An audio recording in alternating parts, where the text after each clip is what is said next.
Hello বন্ধুরা, আমরা এবছরের বড়দিনে চলে গিয়েছিলাম আমাদেরই পাশে অবস্থিত ডন্ডিহাট ঘোষবাড়িতে। এবার ডন্ডিহাট ঘোষবাড়িতে বড়দিন উপলক্ষে বিশেষ আকর্ষণ ছিল ঘোষবাড়ির নবনির্মিত গির্জা। এটাই অবশ্য এবারের বড়দিনের মূল আকর্ষণ ঘোষবাড়িতে। তা আমরা সবাই সন্ধ্যাবেলায় চলে গেলাম। আমাদের পাশেই যেহেতু ঘোষবাড়ি, বেশিক্ষণ লাগেনি।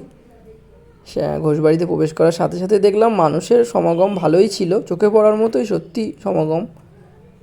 সাথে বিভিন্ন রকমের লাইটিং, সত্যি লাইটিং দেখে মনে আনন্দ একেবারে আর ধরে না। তারপরে আমরা ধীরে ধীরে নবনির্মিত গির্জার দিকে এগিয়ে যাচ্ছিলাম। এটা দেখার জন্য সত্যি মনের মধ্যে খুব একটা উত্তেজনা কাজ করছিল। তারপরে দেখতে পেলাম সেই নবনির্মিত গির্জা চোখের সামনে। এবার আমরা সেই গির্জাতেই প্রবেশ করব বলে দুজনে চলে গেলাম। মানুষের ভালোই ভিড় ছিল। যতই হোক আজকে 25শে ডিসেম্বর, বড়দিনের সন্ধ্যা বলে কথা। গির্জাতে প্রবেশ করার আগে সুন্দর একটা ঝর্ণা ছিল। সেই ঝর্ণাটা দেখতে দেখতে আমরা গির্জার মধ্যে প্রবেশ করলাম। একদমই নবনির্মিত গির্জা, এখনও অনেক কাজ বাকি। সামনে দেখলাম একটা যিশুর মূর্তি, যেটার সামনে অনেকেই ছবি তোলার একদম হিড়িক লেগে গেছে সবার। খুব সুন্দর একটা যিশুর মূর্তি রয়েছে। খুব শীঘ্রই এটা উদ্বোধন হতে চলেছে শুনছিলাম, মাইকে বলছিল। তো যিশুর মূর্তি গির্জা দেখার পরে আমরা আস্তে আস্তে সেখান থেকে বেরিয়ে আসলাম। বাইরে বড়দিন উপলক্ষে মেলাও বসেছিল।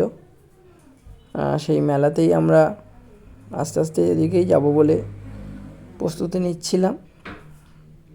এবার আমরা ওখান থেকে বেরিয়ে এবার মেলা থেকে জিনিসটা আমাদের সত্যি খুব ভালো লাগলো, সেটা হলো এই ওয়াটার অ্যাক্টিভিটি। বাচ্চাদের সন্ধ্যাবেলায় বাচ্চাদেরকে এনে এই ওয়াটার অ্যাক্টিভিটি বা নতুন যেটা হয়েছে ঘোষবাড়ির 9তম সংযোজনের মধ্যে আমরা দেখতে পেলাম এই ওয়াটার অ্যাক্টিভিটিটা।